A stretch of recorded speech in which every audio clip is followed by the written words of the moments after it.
I was born on the summer of 1969, and I was, I think I was a happy baby, right? Um, Mom and dad, we lived in a, I was born in a very small apartment. Very shortly after my parents moved us to a new apartment. Um, and then uh, I was about 2.5 years old.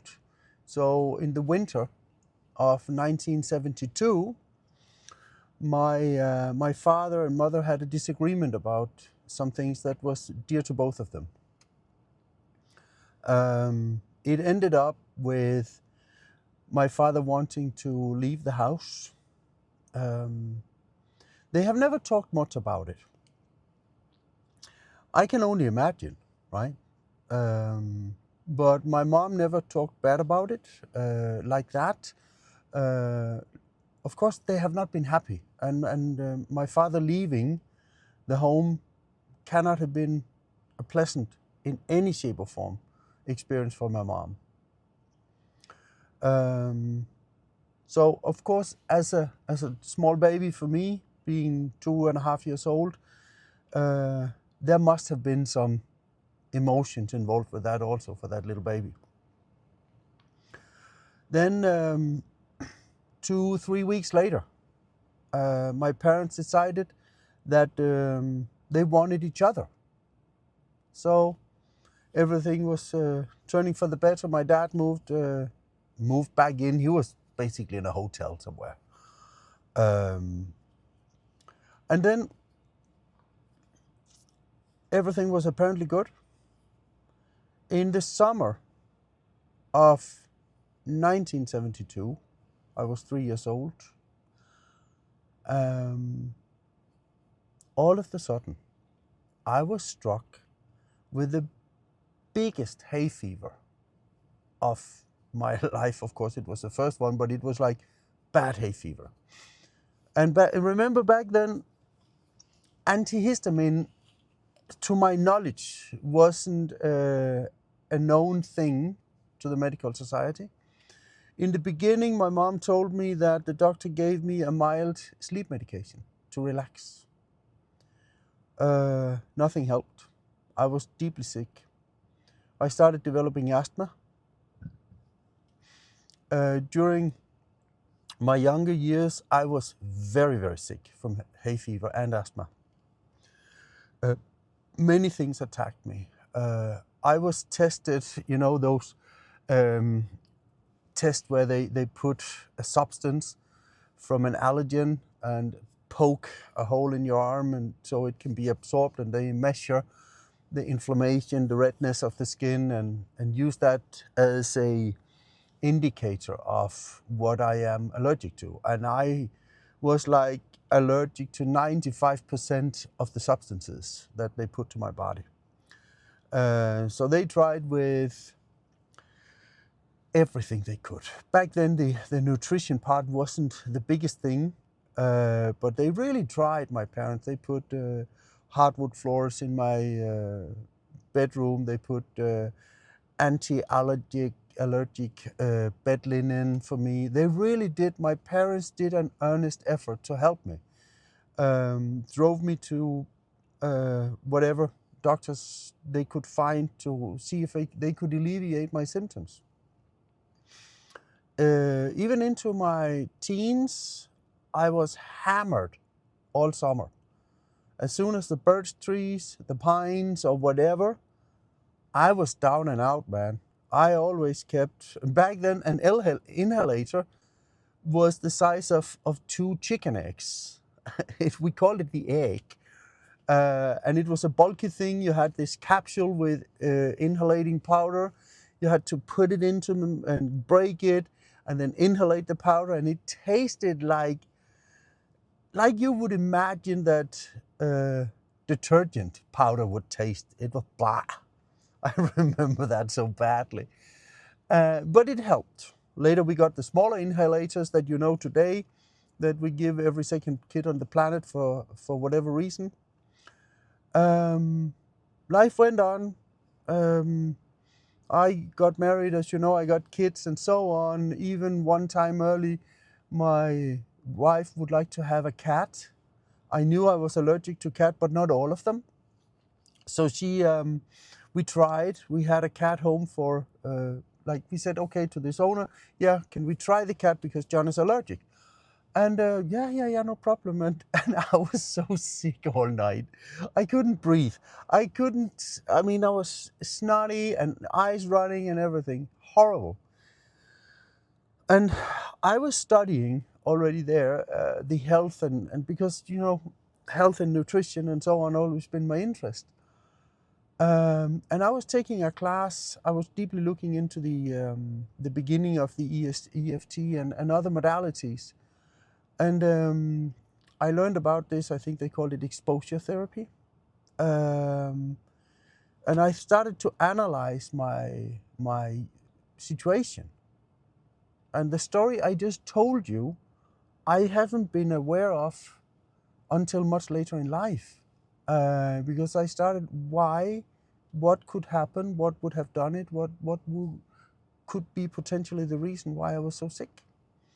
Then it happened that I learned that a hay fever or an allergy, or they say that in many cases, like asthmatics, 80% of it is potentially a disruptor to the nervous system. It's a stress response. Your body's trying to protect you from whatever. So that was when I sat down and analyzed, and that made me able to tell you the story I just told you, because I've never really been like, I had a good life. Why would I dig up in the past when I was convinced it was very good?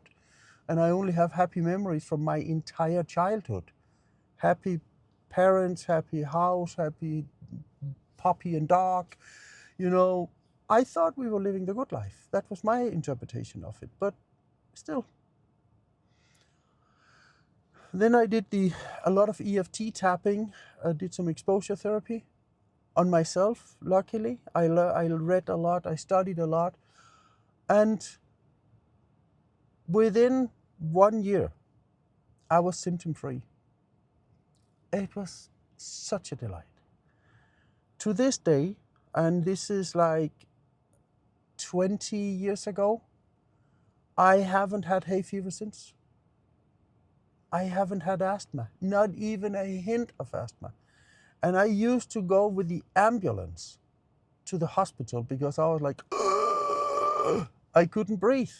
And believe me, I wasn't playing, because it would happen on the football field, playing with friends. It would happen on an excursion with school classes and so on. Places where you were like, yeah, we are having so much fun. And then John was all of a sudden, or couldn't breathe. And for 20 years, I've been fully symptom-free. I'm telling you this because there is a way for many that potentially those things can be alleviated. I'm not saying it's the only thing for everyone, because there's no one size fits all. But what I'm trying to convey is that you don't always need to settle with a prediction or a norm or a diagnose. And it made me think of something else, because I recently had a client, and I know it's a completely different topic, but it tells the same thing, right? That things happen in life, and then the body's trying to protect you. Really, for whatever reason. The body feels a threat. The fascia and the muscles is trying to protect you. The sympathetic nervous system kicks in, and you are more or less in a fight or flight mode all the time. There is a way out. There's a good way out. I see it so many times with men and women who have, in the groin area, I talked about it recently, that it can hurt so bitterly. Sometimes we can alleviate that doing tongue fascial work, which is fantastic. Sometimes I have seen it also. I had this woman who was severely bullied in school. And then when we broke it down, it appeared that in reality, she wasn't really seriously bullied at school. But a young boy in her class, her father, as a local politician, had made a decision that none of the school kids and none of the teachers liked. So that little boy was the bullying victim of the teachers, of the head principal, of all the kids in that school. And she was so afraid, because if I don't comply, if I don't keep under the radar, if I don't step back, I'm going to be bullied. Because she made that connection that if you stand out and you make something, you take a decision, you're going to be bullied. How else is a young girl supposed to acknowledge such a situation, right? And that situation for her, lovely girl, a caring, loving mother, with a high degree of engineering exams, and she's been doing great traveling the world as an engineer, right? Fantastic woman.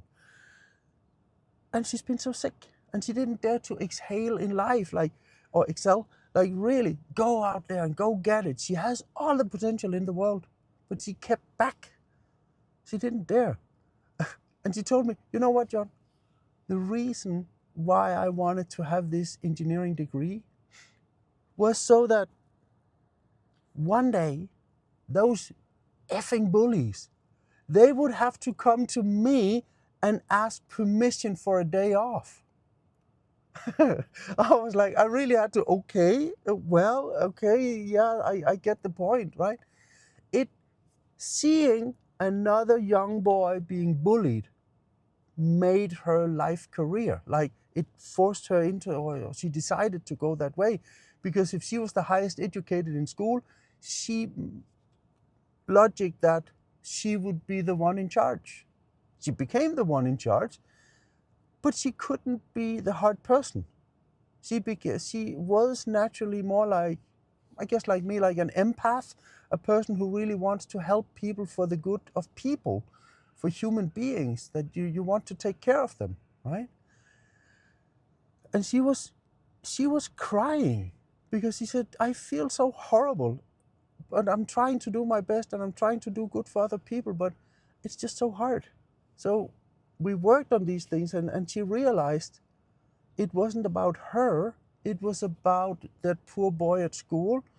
And we did some inner child work, we did some other works, and she was so happy afterwards. I'm telling you, she was happy tears after that episode. Beautiful, beautiful session we had there. And her mother was listening in, and she was having a tear in her eyes. And, we ended up making it a really good experience. And she feels so much better now.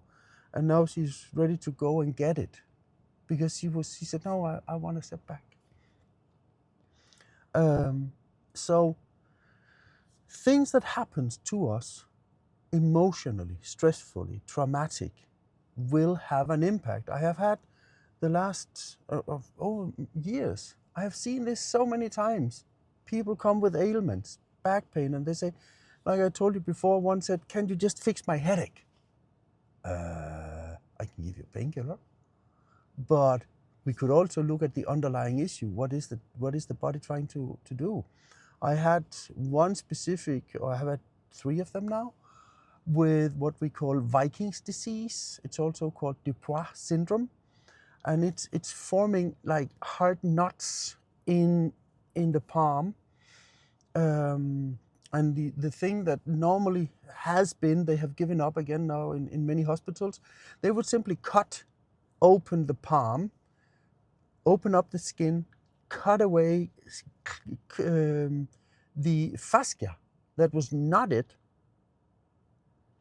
in the palm. Because there was some, I have great respect for surgeons. I really do. They have helped me so many times. I have 2 new knee implants, and I wouldn't be walking if it wasn't for highly skilled surgeons. So I have respect for them, believe me. But still, it was really, really amazing to see that these people with Dupois syndrome or Viking's disease, they're really having like tight tissue in the hands. And what we have seen then is that one said, I had a horrible experience when I was about 10 years old. I walked into a barn, a dark barn, and I saw my grandma hanging there from a rope in the ceiling. She couldn't handle life anymore. And she said, I remember she was like, no. Like, and she was clenching her fist so hard. And before she told me that experience, we were talking about half an hour before we really started working. She was telling me so many interesting things.